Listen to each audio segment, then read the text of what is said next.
नमस्कार दोस्तों, मैं हूं कृष्णदेव बन्नाथसन। दोस्तों, अभी हम बात करने जा रहे हैं शेत मोंटाना प्रोजेक्ट के बारे में। अब शेत मोंटाना प्रोजेक्ट का प्रमोटर का नाम है लोहित का प्रॉपर्टीज एलएलपी। और आप अगर कहोगे कि नाम में रखा क्या है, लोहित का प्रॉपर्टीज हो या जो भी नाम हो, लेकिन है तो शेत क्रिएटर्स ही, तो पब्लिक इस तरह से सोचती है और इसी तरह से प्रॉपर्टीज बेचे जाते हैं।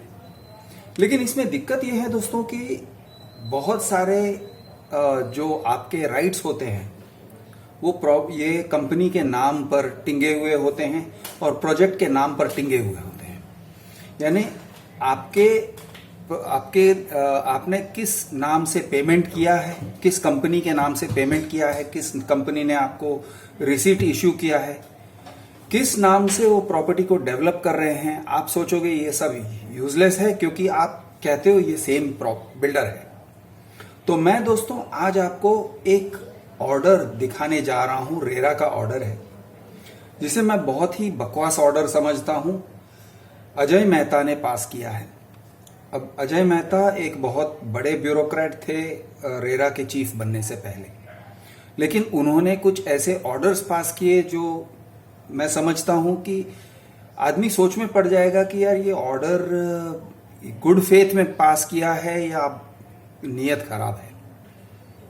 और सिमिलरली यही प्रोजेक्ट में यानी कि शेत मोंटाना में हम देखते हैं कि Gautam Chatterjee, he was the first chairman of RERA, MahaRERA, और उन्होंने बहुत बढ़िया काम किया है, ऐसे भी कह सकते हैं in terms of RERA implementation. बहुत इंपॉर्टेंट डिसीजंस लिए, बहुत सारे इनिशिएटिव्स लिए, रेरा के लिए ओवरऑल अच्छा काम किया। लेकिन कभी कभी उनके इंटेंशंस पर डाउट आने वाले ऑर्डर्स भी उन्होंने पास किए। और पब्लिक की अगर रेरा के ऊपर से भरोसा जो है वो डगमगाती है, या कभी कभी कुछ लोगों की तो पब्लिक उठ ही जाती है, तो ये इसलिए है क्योंकि इस तरह के बकवास ऑर्डर्स पास किए जाते हैं, बहुत ही डाउटफुल ऑर्डर्स पास किए जाते हैं। तो चलिए दोस्तों पहले देखते हैं कि ये शेत मोंटाना क्या है। तो Sheth Montana is basically a project जिसमें 4 फेजेस हैं, और ये 4 फेजेस पर मैं समझता हूं 4 टावर्स बनेंगे, और 4 टावर्स जो हैं वो 5 माले के पोडियम के ऊपर खड़े हैं। पार्किंग पोडियम 5 माले का है, 5 फ्लोर्स का है, 5 लेवल्स का है, और इसके ऊपर 4 टावर्स खड़े होंगे। ये टाइप का एक लेआउट है, उसमें फिर हो सकता है कि वो लेआउट बदल सकते हैं। अब ये जो प्रोजेक्ट है, ये प्रोजेक्ट का लीगल टाइटल रिपोर्ट क्या बता रहा है, शुरुआत करते हैं लीगल टाइटल रिपोर्ट से। तो लीगल टाइटल मतलब जमीन की जो कुंडली है, जमीन के ऊपर टाइटल बिल्डर को कहां से मिला, किस तरह से टाइटल मिला है, वो जो डॉक्यूमेंट है वो एक लीगल डॉक्यूमेंट होता है, वकील बनाते हैं। तो लीगल टाइटल रिपोर्ट ये दिखा रहा है, और बहुत ही बड़ा प्रश्न चिन्ह उठा रहा है कि यार 20 साल का लीज है, 2002 से शुरू हुआ है, 2022 में खत्म हो रहा है। जमीन के 2 टुकड़े हैं, एक फ्री होल्ड है, एक लीज होल्ड है। तो जो लीज होल्ड जमीन है, लीज होल्ड लैंड है, लीज होल्ड लैंड के ऊपर जो लीज है वो 20 साल का लीज है जो 2022 में खत्म हुआ। आगे क्या होने वाला है तो हमें नहीं पता, क्वाइट ऑनेस्टली क्लियर कट नहीं है। डाउट आता है, डर लगता है लोगों को कि ये क्या होगा। मैं भी नहीं जानता हूं क्योंकि कायदे कानून इसमें इतने कॉम्प्लिकेटेड हैं, जजमेंट्स इतने अलग अलग तरीके के आते हैं, यानी कि सेम सेट ऑफ फैक्ट्स के ऊपर जजेस 2 अलग तरीके के ऑर्डर्स दे सकते हैं, कभी इस तरफ कभी उस तरफ, कभी बिल्डर के तरफ और कभी फ्लैट बायर के तरफ। तो हम जानते नहीं है कि आगे क्या होने वाला है। लेकिन ये लीगल टाइटल जो है उन्होंने डिराइव किया है, यानी कि एक कंपनी है लोहित का प्रॉपर्टीज एलएलपी, जो फिलहाल शेत ने ओन किया है, यानी शेत क्रिएटर्स का ही एक कंपनी है या ब्रांड है कह सकते हैं, लोहित का प्रॉपर्टीज एलएलपी। 2002 में वो जो कंपनी था एक लोहित का प्रॉपर्टीज प्राइवेट लिमिटेड नाम का कंपनी था। लोहित का प्रॉपर्टीज प्राइवेट लिमिटेड ने लीज में जमीन लिया, लीज्ड लैंड लिया from western rolling mills private limited, या वेस्टर्न मिनी स्टील और दूसरे थे, यानी अलग अलग कंपनीज थे। एक वेस्टर्न रोलिंग मिल्स, एक था वेस्टर्न मिनी स्टील। तो इस तरह से दो कंपनी से उन्होंने लीज पे लिया, और ये लीज का जो समय है वो यहाँ पे कहते हैं कि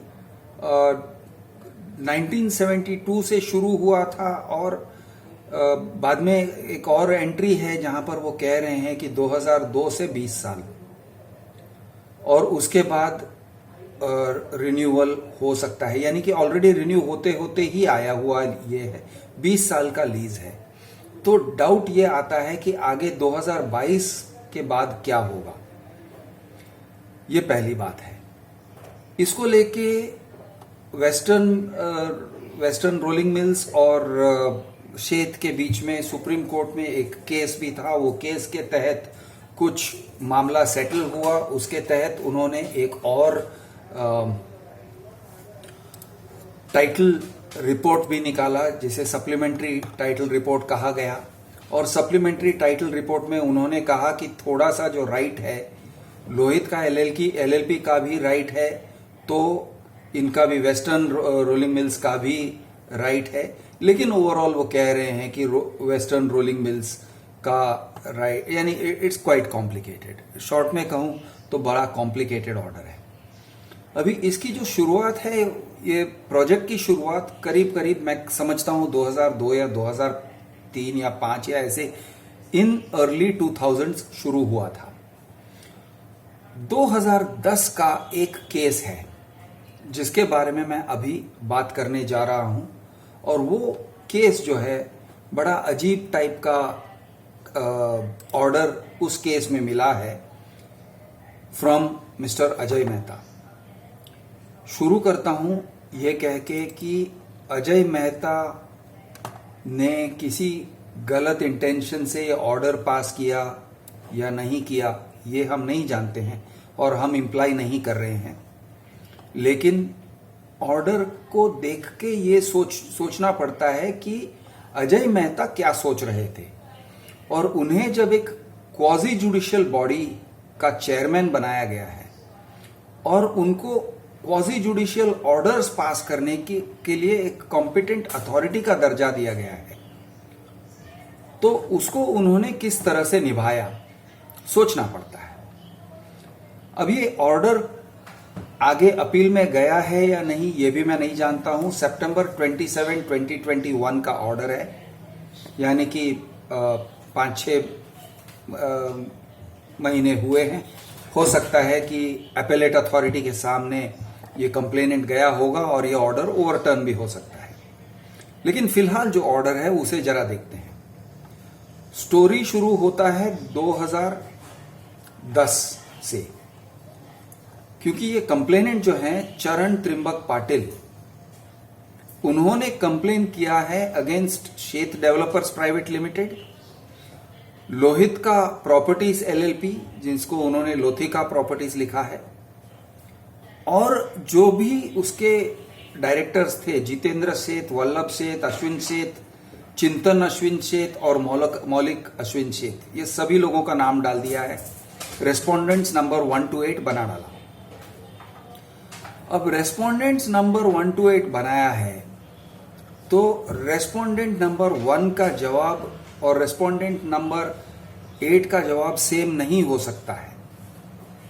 हर एक को अलग से जवाब देना पड़ता है, ये एक डिसिप्लिन है। और अगर हम सिर्फ कॉर्पोरेट एंटिटीज की बात देखते हैं कि शेत डेवलपर्स प्राइवेट लिमिटेड एक कॉर्पोरेट एंटिटी है, लोथिका प्रॉपर्टीज एलएलपी या लोहित का प्रॉपर्टीज एलएलपी दूसरा कॉर्पोरेट एंटिटी है, और बाकी सब लोग जो इंडिविजुअल्स हैं वो इसके डायरेक्टर्स हैं। इस तरह से अगर हम सोचते हैं तो कम से कम 2 ऑर्डर्स, दो रिस्पॉन्सेस तो बनते हैं, एक सेठ डेवलपर्स प्राइवेट लिमिटेड का और एक लोहित का प्रॉपर्टीज एलएलपी का। दोनों का कम से कम जवाब तो होना चाहिए। अजय मेहता ने इन सभी लोगों को, यानी रेस्पोंडेंट्स नंबर 1 to 8 को एक ही सिंगल जवाब देने दिया है। सिंगल जवाब रेस्पोंडेंट नंबर 1 to 8। और वो जवाब क्या था? बड़ा टेक्निकल था। और उस टेक्निकल जवाब पर अजय मेहता ने उनको फटकारा भी है कि आपने बहुत लेट दिया, ये क्या कर रहे हो, वगैरह वगैरह फटकारा है। लेकिन फटकार के आखिर में उन्होंने ऑर्डर क्या दिया? तो ऑर्डर उन्हीं के पक्ष में दे दिया। फटकारा भी, ऑर्डर भी दे दिया उन्हीं के पक्ष में। ये टाइप का काम हम कई सारे जजेस के और जजमेंट्स में पढ़ते हैं कि जो बॉडी ऑफ द ऑर्डर होता है उसमें दिखता है कि ये जज कड़क हो रहा है, टफ हो रहा है उनके ऊपर। लेकिन जब हम जजमेंट पढ़ते हैं, operative part of the judgment पढ़ते हैं, फाइनल जो एक्चुअली मीनिंग रखता है, तो हम देखते हैं कि उन्हीं के पक्ष में दे देते हैं। यानी कि वो कहते हैं ना कि मैं मारने का नाटक करूंगा, तुम रोने का नाटक करो। और अल्टीमेटली जो होता है वो एक सेटिंग टाइप का है। तो कई बार इस टाइप के सवाल आते हैं लोगों के मन में ऐसे ऑर्डर्स देख के। मामला क्या था? मामला ये था कि चरण त्रिंबक पाटिल एक कंप्लेनेंट है जिन्होंने शेथ डेवलपर्स को पैसे दिए हुए थे 2010 के साल में, और उन्हें अलॉटमेंट लेटर मिला था 7 सितंबर 2010 की डेट से अलॉटमेंट लेटर मिला था। उन्होंने बहुत ही सब्सटेंशियल अमाउंट दे दिया था। उन्होंने दिया हुआ था 72 lakh rupees. Total booking amount था 1 crore 45 lakhs 70,000, यानी कि करीब करीब 50%, अबाउट 48 और 49% उन्होंने पेमेंट कर दिया था इन द ईयर 2010। आज यानी जब तक ये ऑर्डर आया 11 साल हो चुके थे। अब उन्होंने क्या कहा? उन्होंने ये कहा कि मैंने शेथ क्रिएटर्स के इसी प्लॉट पे एक प्रोजेक्ट था स्प्लेंडर नाम का, इन 2010 जब रेरा था ही नहीं, और मैंने तब बुक किया था। इन्होंने मुझे अलॉटमेंट लेटर दिया है, अग्रीमेंट नहीं हुआ था, लेकिन मैं अग्रीमेंट करने को तैयार हूं। मुझे एक जगह अलॉट किया जाए कि कौन सा मेरा फ्लैट है in the new project called Sheth Montana. तो इन्होंने क्या किया? ऑलरेडी 72 लाख्स दे चुके हैं, 72 लाख्स, वो भी कौन से साल में?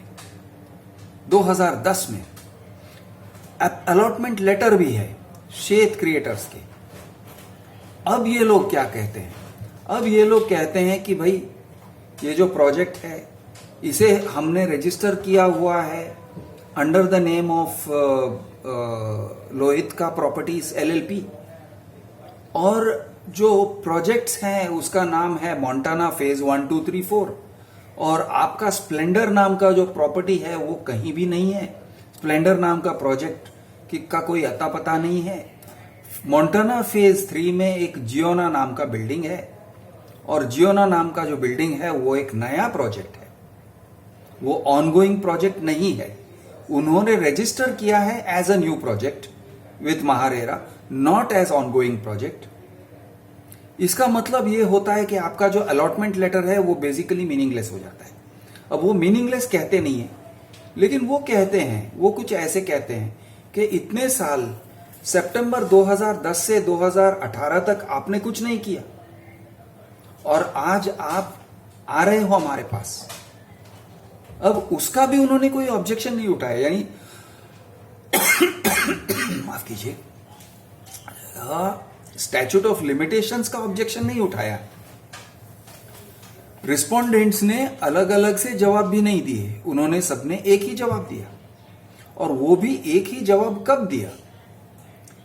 हियरिंग्स हो चुके थे, ऑर्डर्स आने को थे, अजय मेहता खुद उन्हें डांट रहे हैं कि ये लोगों ने कब ये ऑब्जेक्शन उठाया कि हमारा प्रोजेक्ट नया है और ये बंदा जो बात कर रहा है वो किसी और प्रोजेक्ट का बात कर रहा है, मतलब उनका कोई लोकस स्टैंडाई नहीं है। इस टाइप का एक बड़ा टेक्निकल टाइप का ऑब्जेक्शन उठाया।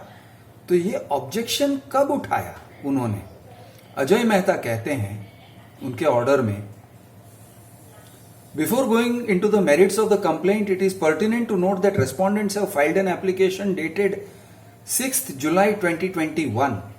Respondent number is not specified, hence presumed to have been filed on behalf of all respondents number 1 to 8. आप कैसे प्रिज्यूम कर सकते हो साहब? सवाल होता है कि आपने रेस्पोंडेंट नंबर नॉट स्पेसिफाइड इसलिए हम प्रिज्यूम करते हैं। कैसे प्रिज्यूम किया आपने? रेस्पोंडेंट कौन कह रहा है, क्या कह रहा है, वो जरूरी होता है। लेकिन अजय मेहता ने कह दिया कि presumed. Objecting to the maintainability of the complaint to be heard by this authority having proper forum as per section 21 of the said act. यानी उनका कहना था कि ये प्रॉपर फोरम नहीं है, RERA is not the proper forum, ये जो केस है वो डिसमिस हो जाना चाहिए।